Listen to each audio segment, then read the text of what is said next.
विद्यार्थी बालमित्रांनो नमस्कार. मागील वेळेस आपण 5 भाग अभ्यासलेले होते. BPT, converse of BPT, angle bisector theorem of a triangle, converse of angle bisector theorem of a triangle आणि property of 3 parallel lines and their transversal. या भागातील पहिले जे 2 भाग आपण अभ्यासलेले होते, बीपीटी आणि कॉन्व्हर्स ऑफ बीपीटी, यावरील आपण एक्झाम्पल पण सॉल्व्ह केले होते. त्यानंतर पुढील जे 3 पार्ट आहेत, angle bisector theorem of a triangle, converse of angle bisector theorem of a triangle आणि property of 3 parallel lines and their transversal, यावर आधारित एक्झाम्पल्स आपण आता सॉल्व्ह करणार आहोत. फर्स्ट एक्झाम्पल 18/15 म्हणजे page number 15, question number 8.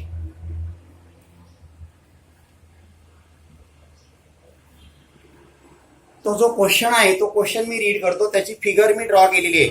In triangle LMN, ray MT bisect angle LMN. हा जो रे MT आहे हा LMN ला बायसेक्ट करतोय. If LM equal to 6, LM ची व्हॅल्यू 6 त्यांनी दिलेली आहे. MN equal to 10, TN equal to 8, then find LT. त्या LT ची व्हॅल्यू तुम्हाला फाइंड आउट करायला सांगितली. ट्रायंगल LMN मध्ये, या ट्रायंगल मध्ये तुम्हाला त्यांनी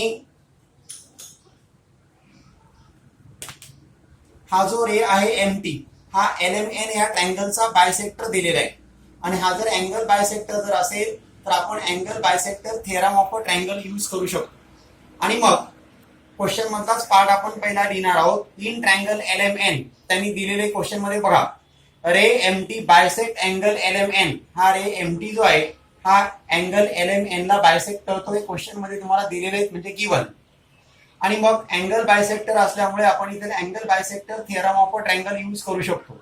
म्हणजे LM upon MN, LM upon MN equal to, L पासून स्टार्टिंग केली, सेकंड पार्ट पण L पासूनच, LT upon TN, LT upon TN. आणि मग व्हॅल्यू पुट करायच्या.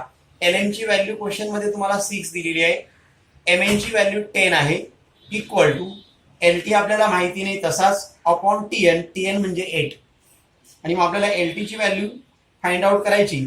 मग LT equal to cross multiplication 6 into 8 upon 10, उरलेल्या नंबरने डिवाइड करायचं. 6 इंटू 8 अपॉन 10. आता इथे 10, 100, 1000, 10,000 अशा प्रकारचे जर डिनॉमिनेटर असेल तर तुम्हाला डिवाइड करण्याची काही आवश्यकता नाही. न्यूमरेटरचं मल्टिप्लिकेशन करून घ्यायचं, डिनॉमिनेटर तोच ठेवायचा. 6 इंटू 8, 6 8 जा 48 अपॉन 10 आहे तसेच. 10 आहे, 100 आहे, 1000 आहे, 10,000 आहे. अशा वेळेस काय येतो का न्यूमरेटर जो आहे तेच तुमचा आन्सर येतं. म्हणजे तुमचा आन्सर आलं 48 आणि डिनॉमिनेटर आहे तुमचा 10. म्हणजे 1 वरती 1 0 आहे, म्हणजे 1 डेसिमल पॉईंट आपण मागे येणार आहोत. म्हणजे तुम्हाला आन्सर मिळालं LT equal to 4.8. Then second question 3/14. हे उलटसुलट जे मी प्रश्न घेतो भाग तोच आहे, पण उलटसुलट प्रश्न यासाठी घेतो की प्रश्न आपले सोप्याकडून कठीणाकडे जात आहे. इन ट्रायंगल LMN, क्वेश्चन मी रीड करतो, टेक्स्टबुक मध्ये पाहिजे. In triangle MNP, NQ is a bisector of angle N. NQ is a bisector of angle N. हा जो अँगल N दिलाय, ह्या अँगल N चा म्हणजेच MNP चा NQ हा बायसेक्टर दिलेला आहे. इफ MN इक्वल टू 5, याची किंमत तुम्हाला 5 दिलेली आहे. PN इक्वल टू 7, ही व्हॅल्यू 7 आहे. MQ equal to 2.5, then find QP. QP ची व्हॅल्यू तुम्हाला फाइंड आउट करायची. पुन्हा इथे बायसेक्ट झालेला आहे अँगल, म्हणजे angle bisector theorem of a triangle आपण यूज करू शकतो. क्वेश्चन मधलाच part, in triangle MNP. In triangle MNP question मध्ये दिले तेच रिपीट लिहायचंय. NQ is a bisector of angle N. हा NQ हा अँगल N चा बायसेक्टर आहे. आणि मग हा बायसेक्टर असल्यामुळे इथे angle bisector theorem of a triangle आपण यूज करू शकतो. म्हणजे MN अपॉन NP और PN. MN upon PN equal to, M पासून स्टार्ट केलं, MQ upon QP, angle bisector theorem of a triangle. आणि आता व्हॅल्यू पुट करायची. MN ची व्हॅल्यू आहे 5 अपॉन पी एन ची व्हॅल्यू आहे 7 इक्वल टू एम क्यू आहे 2.5 अपॉन क्यू पी. आपल्याला क्यूपी ची व्हॅल्यू फाइंड आउट करायची. Therefore QP equal to cross multiplication 7 into 2.5 upon remaining number 5. याच्या अगोदर पण मी तुम्हाला पूर्वी सांगितलेलं आहे 7 इंटू 2.5 अपॉन 5. आता पॉइंट आल्यामुळे आपल्याला जरा एक्झाम्पल समजायला जरा थोडंसं कठीण जातं. तर हा पॉइंट आपण काढून टाकूया. 7 इंटू पॉइंट काढला तर 25 होणार आहे अपॉन 5. हे 5 झाले बघ. या पॉइंटच्या पुढे 1 नंबर आहे आणि मग खाली आपल्याला 1 0 द्यावा लागेल. आणि मग आता यामध्ये डिवाइड करा. 25 1 जा 25, 25 2 जा 50. म्हणजे आपल्याला आन्सर आलं 7 अपॉन 2. आणि 2 ने 7 ला डिवाइड केलं म्हणजे 7च्या हाफ करायचे. डिवाइड करणे 2 ने डिवाइड करणे म्हणजे हाफ करणे. 7च्या हाफ आपल्याला मिळाले 3.5. Therefore the value of QP equal to 3.5. Next question 6 upon 14. यामध्ये तुम्हाला त्यांनी फिगर दिलेली आहे. ट्रायंगल एम एन पी दिलाय. ही व्हॅल्यू 25, ही व्हॅल्यू 40, त्याच्यानंतर ही व्हॅल्यू 14 आणि क्यूपी ची व्हॅल्यू तुम्हाला फाइंड आउट करायला सांगितली आहे. क्वेश्चन मी रीड करतो. टेक्स्टबुक मध्ये बघा. Find QP using given information in the figure. या फिगर मध्ये ही इन्फॉर्मेशन दिलेली आहे आणि त्याच्या आधारे तुम्हाला क्यूपी ची व्हॅल्यू फाइंड आउट करायची. म्हणजे in triangle M N P sec NQ is a angle bisector of angle MNP. MN equal to 25, NQ equal to 40, MQ equal to 14. Find QP. अशा प्रकारची इन्फॉर्मेशन तुम्हाला त्यांनी दिलेली नाही, फक्त ही फिगर मध्ये त्यांनी दाखवलेली आहे. मग आपण लिहिणार in triangle MNP sec NQ. सेक हा NQ is the bisector of angle MNP. हा MNP चा बायसेक्टर आहे. हे त्यांनी गिवन मध्ये ते गेलं. MN छेद NP अपॉन MQ छेद QP angle bisector theorem of a triangle. म्हणजे आपण इथे अँगल बायसेक्टर झाल्यामुळे हा थेरम यूज करू शकतो. MN upon NP equal to MQ upon QP. आता व्हॅल्यू पुट करा. MN ची value 25 upon 40 equal to MQ ची व्हॅल्यू 14 अपॉन QP आहे तसाच. Therefore QP equal to cross multiplication 40 into 14 upon 25. Division केले आपण इथे. डिवाइड केलं तर बघा 5 5 जा 25, 5 8 जा 14. आता पुढे काही यांच्यामध्ये डिव्हिजन होत नाही. मग 8 आणि 14चं मल्टिप्लिकेशन करावं लागेल अपॉन 5. 14 8 जा 112 अपॉन 5. म्हणजे 112 ला 5 ने डिवाइड केलं का आपल्याला आन्सर मिळतं 22.4. ही तुमची क्यूपी ची व्हॅल्यू मिळाली. Next question 9 upon 15. त्यांनी फिगर दिलेली. मी क्वेश्चन रीड करतो. In triangle ABC seg BD bisect angle ABC. हा सेक बीडी अँगल ABC ला बायसेक्ट करतोय. AB equal to x, BC equal to x plus 5, AD equal to x minus 2, DC equal to x plus 2. Then find the value of x. आणि मग तुम्हाला या x ची value find out करायला सांगितली आहे. In triangle ABC seg BD bisect angle ABC. In triangle ABC seg BD bisect angle ABC. हे तुम्हाला क्वेश्चन मध्ये त्यांनी दिलेलं आहे. म्हणजे याला रिझन दिला आपण गिवन. मग अँगल बायसेक्टर थिअरम आपण जर यूज केला तर AB upon BC equal to AD upon DC. आता व्हॅल्यू पुट करूया. AB ची value x upon BC x plus 5 equal to AD x minus 2 DC x plus 2. आणि मग यापुढे आपल्याला करायचे क्रॉस मल्टिप्लिकेशन. मग क्रॉस मल्टिप्लिकेशन करताना x आणि x प्लस 2 यांचं मल्टिप्लिकेशन होणार आहे. x प्लस 5 आणि x मायनस 5 यांचं मल्टिप्लिकेशन होणार आहे. कोणतंही मल्टिप्लिकेशन आपण पहिलं घेऊ शकतो. सोपं जाण्यासाठी आपण हे मल्टिप्लिकेशन घेऊया.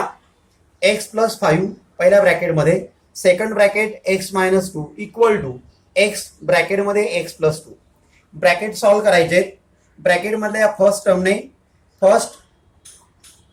ब्रॅकेटमधील फर्स्ट टर्मने सेकंड ब्रॅकेटमधील प्रत्येक टर्मला मल्टिप्लाय करावं लागेल.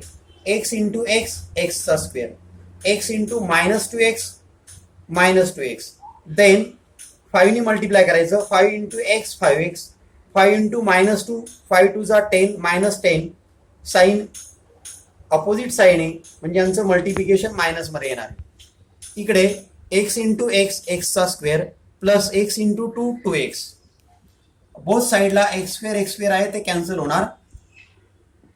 देन 5x -2x, 5 मधून 2 गेले म्हणजे 3x, -10 आहे तसेच इक्वल टू इकडे राहिले 2x, ते 2x इकडे घ्या, -10 तिकडे न्या.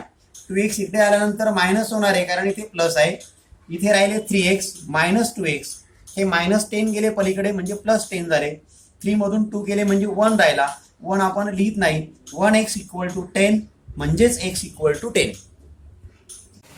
आतापर्यंत आपण angle bisector theorem of a triangle यावरील एक्झाम्पल सॉल्व्ह केली होती. आता पुढील जे एक्झाम्पल आहेत ती converse of angle bisector theorem of a triangle यावरील आहे. त्यातील उदाहरण आपण घेतोय बघा 1/13. त्याची ती नोट दिलेली आहे ती मी रीड करतो, तुम्ही तुमच्या टेक्स्टबुक मध्ये पाहायचंय. Given below are some triangles, म्हणजे खाली काही ट्रायंगल्स दिलेले आहेत. And length of line segment, आणि लाईन सेगमेंटच्या लेंथ दिलेले आहेत. Identify in which figure ray PM is the bisector of angle QPR, आणि तुम्हाला ओळखायचं आहे का कोणत्या फिगरमध्ये रे PM हा अँगल बायसेक्टर आहे QPRचा. त्यातली फर्स्ट फिगर त्यांनी तुम्हाला दिलेली आहे. हा ट्रायंगल PQR तुम्हाला दिलेला आहे. PM ची व्हॅल्यू 3 आहे, PQ ची 7 आहे, QP 3.5 आणि MR आहे 1.5. या 4 व्हॅल्यू तुम्हाला दिलेल्या आहेत. आणि मग या 4 व्हॅल्यू जर तुम्हाला दिलेल्या असेल आणि हा अँगल बायसेक्टर आहे किंवा नाही हे तुम्हाला विचारलेले आहे. हा अँगल बायसेक्टर दिलेला नाहीये, त्याच्यामुळे आपल्याला आहे किंवा नाही हे ठरवायचंय, म्हणजेच आपल्याला कॉन्व्हर्स यूज करावा लागेल. In triangle PQR PM PQ upon PR equal to QM upon MR असं आपल्याला लिहिता येणार नाही, कारण अँगल बायसेक्टर थिअरम आपण यूज करत नाही. त्यामध्ये आपल्याला यातील 3 व्हॅल्यू दिल्या जातात आणि 1 व्हॅल्यू आपल्याला विचारली जाते. या ठिकाणी 4 व्हॅल्यू दिलेले आहे, म्हणजे आपल्याला आता हा प्रत्येक सेपरेट भाग सोडवावा लागेल. म्हणून in triangle PQR PQ upon PR equal to 7/3 हे झालं तुमचं statement 1. Similarly QM upon MR equal to 3.5 upon 1.5. आता हा पॉईंट आपल्याला काढून टाकायचा. पॉईंट काढला तर झाले 35 आणि इथे पॉईंट काढला तर झाले 15, आणि मग पॉईंटच्या पुढे 1 नंबर आहे, पॉईंटच्या पुढे 1 नंबर आहे. असं असेल तर कुठे 0 द्यायची आपल्याला आवश्यकता नाही. 3.5 अपॉन 1.5 मीन्स 35 अपॉन 15. आणि मग यात डिवाइड आपण जर केलं तर 5 3 जा 15 आणि 5 7 जा 35. हे झालं तुमचं स्टेटमेंट सेकंड. आता स्टेटमेंट फर्स्ट आणि सेकंड तुम्ही बघा.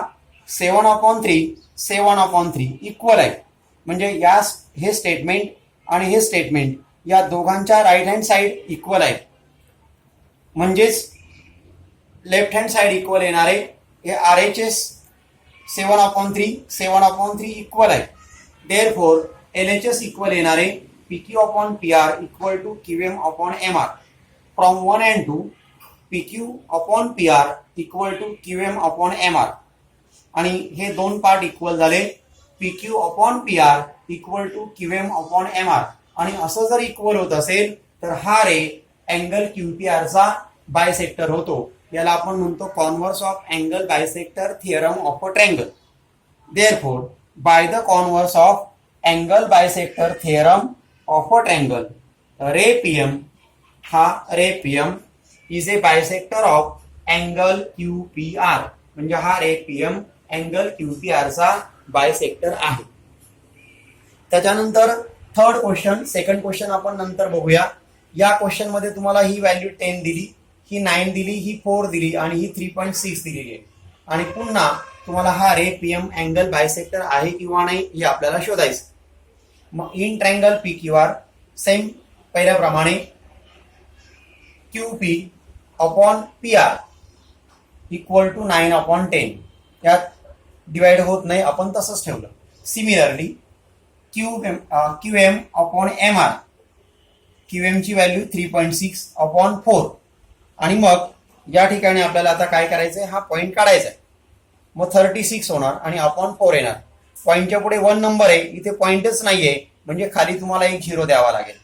आणि 36 ला 14 नी डिवाइड करायचं, 14 नी डिवाइड करायचं. डिवाइड करताना 4 1 जा 4, 4 0 जा 0 म्हणजे 10 आले आणि 4 9 जा 36 म्हणजे 9/10. हे झालं तुमचं statement second.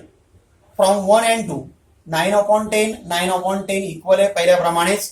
Therefore QP upon PR equal to QM upon MR म्हणजे हे दोन्ही इक्वल झाले.